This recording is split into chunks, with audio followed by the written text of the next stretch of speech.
त्याच झोनमध्ये होते आणि मला कॉल आला की असं ऑडिशन आहे. तर तेव्हा मी पहिल्यांदा आय थिंक आयुष्यात मी असं म्हणशी होते की ठीक आहे, आता कॉल आला आहे म्हणून मी ऑडिशन देते. पण अदरवाईज माझ्या डोक्यात तेच होतं की अरे मी एलिमिनेट झाली आहे. तेव्हा कोविड असल्यामुळे सगळं वर्कशॉप वगैरे सगळं ऑनलाईन झालं. त्याच्यामुळे आम्ही सेटवरती आल्यानंतर सुद्धा थोडे रिस्ट्रिक्शन्स आणि थोडी भीती होती, कारण कोविड होता तेव्हा.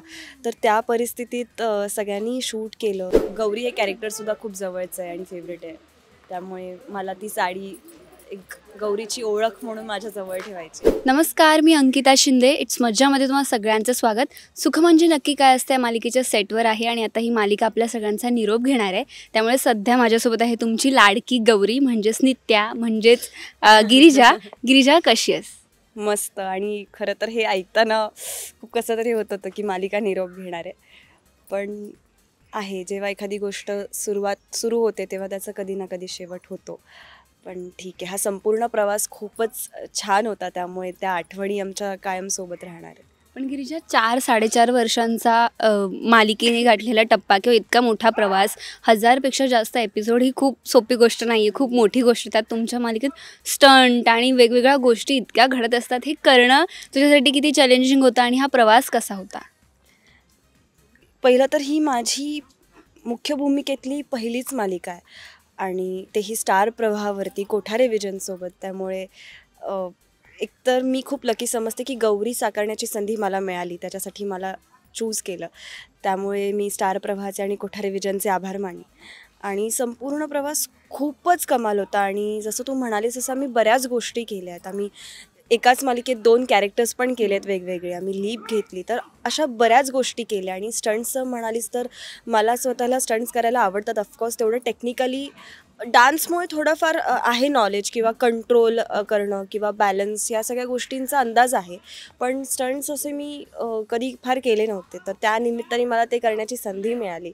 सो आणि अशा बऱ्याच गोष्टी आहेत, जसं कॅरेक्टर्सचंसुद्धा किंवा मध्ये मी गीता झाले होते. तर ते कॅरेक्टरसुद्धा माझ्यासाठी खूप वेगळं आणि चॅलेंजिंग होतं. तर ते करतानासुद्धा खूप मजा आली. आणि आत्ताची नित्या जी आहे ती साकारतानासुद्धा खूप मजा आली आणि खूप गोष्टी शिकायला मिळाल्या. म्हणजे मी म्हटलं तसं ही माझी पहिलीच मालिका असल्यामुळे मला टेक्निकली बऱ्याच गोष्टी माहीत नव्हत्या.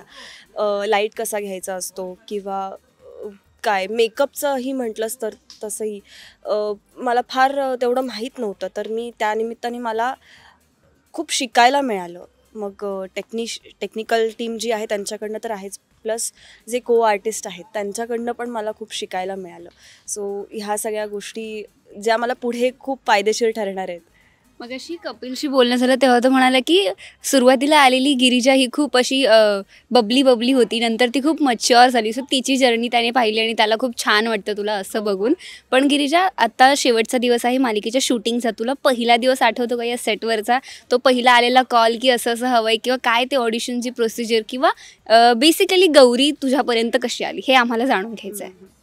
ॲक्च्युली जेव्हा केव्हा आपण कुठल्या प्रोजेक्टसाठी ऑडिशन देत असतो तेव्हा नेहमी एका कलाकाराच्या मनात हेच असतं की अरे ही ऑडिशन चांगली झाली आणि आपल्याला मिळालं पाहिजे हा रोल किंवा या प्रोजेक्टचा मी भाग असलो पाहिजे. सो मला पण दर ऑडिशनला असं वाटायचं की हे काम झालं पाहिजे. पण ह्या शोच्या जस्ट आधी मी एक रियालिटी शो करत होते आणि त्या रियालिटी शोमधनं मी आऊट झाले आणि मी त्या झोनमध्ये होते की अरे मी आऊट झाले आणि असं तसं मला फिनालेला जायचं होतं पण ते नाही झालं. तर मी त्याच झोनमध्ये होते आणि मला कॉल आला की असं असं ऑडिशन आहे. तर तेव्हा मी पहिल्यांदा आय थिंक आयुष्यात मी असं म्हणशी होते की ठीक आहे, आता कॉल आला आहे म्हणून मी ऑडिशन देते. पण अदरवाईज माझ्या डोक्यात तेच होतं की अरे मी एलिमिनेट झाली आहे. तर मी त्याच्या ह्याच्यातच दिलं ऑडिशन, घरनं शूट करून दिलं. त्याच्यानंतर मला सेटवरती बोलवलं इथेच.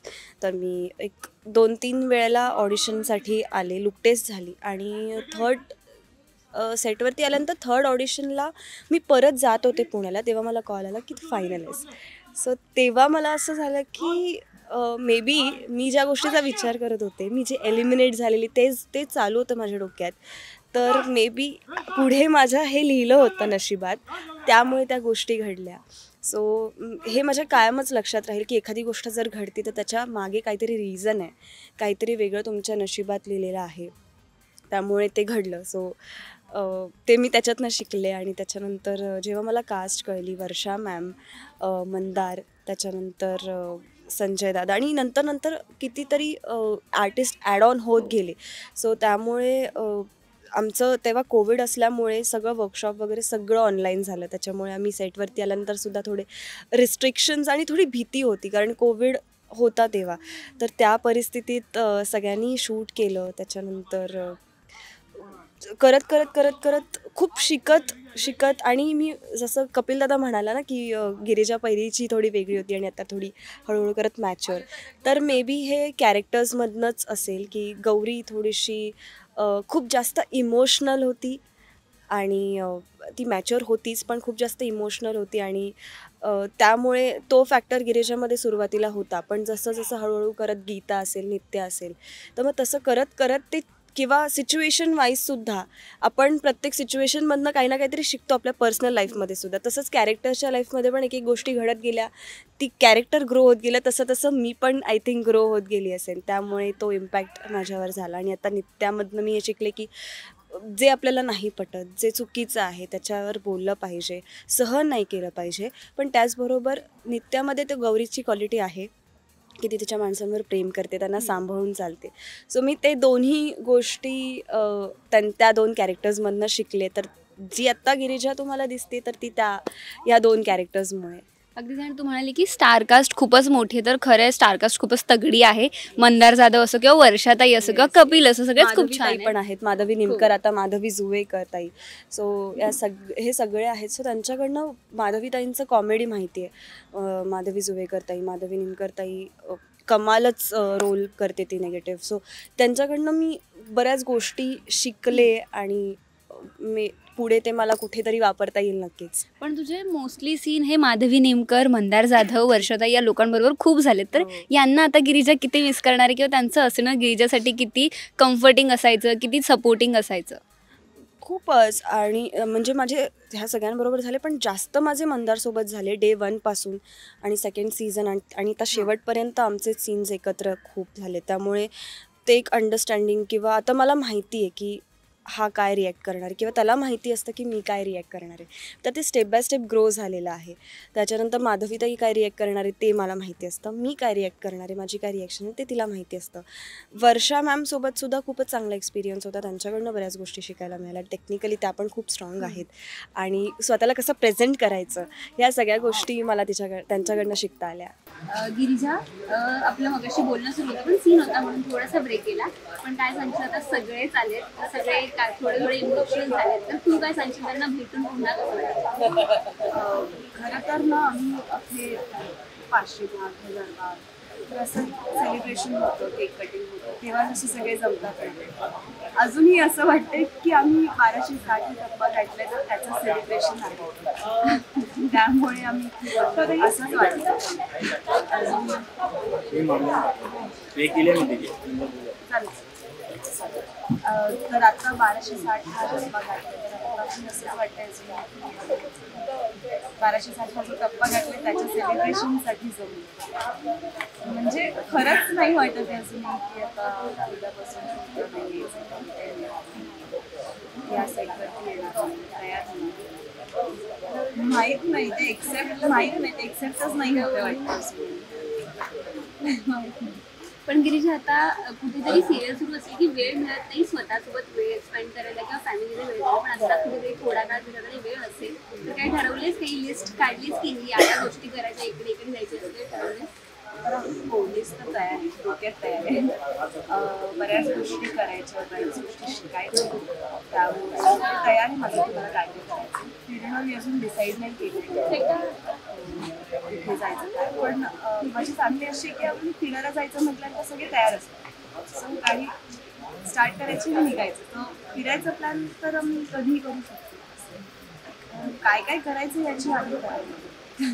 फेवरेट डेस्टिनेशन कोणतं आहे गिरीचं किंवा कुठे साधारणतः फिरायला जायला आवडेल? मी आता हिमाचलला जाऊन आले, पण मला निवांत तिकडे जायला आवडेल, म्हणजे 10-12 दिवसांसाठी. आणि दुबईला म्हणजे मी जाऊन आले. माझी पहिली रोमॅन्टिक ट्रिप डायरेक्ट दुबईला होती. पण तेव्हा मी अजून लहान होते आणि मी एकटीच गेले माझ्या डान्ससोबत.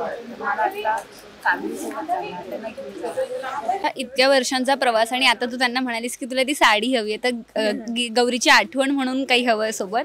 हो, माझी ती एकतर फेवरेट साडी आहे आणि मला गौरी हे कॅरेक्टरसुद्धा खूप जवळचं आहे आणि फेवरेट आहे.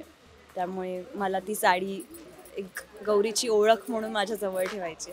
सो मी त्यांना खूप आधीच सांगितलेलं, म्हणजे जेव्हा मला कळालं की शो ऑफ फेअर राहणार आहे तर मी आमच्या कॉस्ट्युम दादांना सांगितलं की मला ती साडी हवी आहे. तर मी ती माझ्याजवळ ठेवणार आहे. शेवटचा प्रश्न, 2024 संपतंय तर एखाद्या कुणालाही थँक्यू किंवा सॉरी म्हणायचे तर कुणाला म्हणशील? थँक्यू सो मच प्रेक्षकांना की त्यांनी 4-4.5 वर्ष ही मालिका या मालिकेवर इतकं प्रेम केलं आणि आमच्या सगळ्यांवरती इतकं प्रेम केलं आणि अजूनही करताय. तर ते प्रेम कायम असंच राहू दे, तुमचा आशीर्वाद असू देत. आणि सॉरी मी म्हणेन सेटवरच्या सगळ्या टीमला की कधी काही बोलले असेल किंवा चिडले असेल तर sorry. Thank you so much Girija, खूप छान वाटलं गप्पा मारून आणि पुन्हा एकदा लवकर वेगळ्या भूमिकेतून आमच्या भेटीला आहे. Thank you so much. Thank you. Marathi चित्रपटसृष्टीमधील latest update, original web series, shows, गाणी आणि एंटरटेनमेंटसाठी आमच्या चॅनलला सबस्क्राईब करा आणि बेल आयकन दाबायला विसरू नका.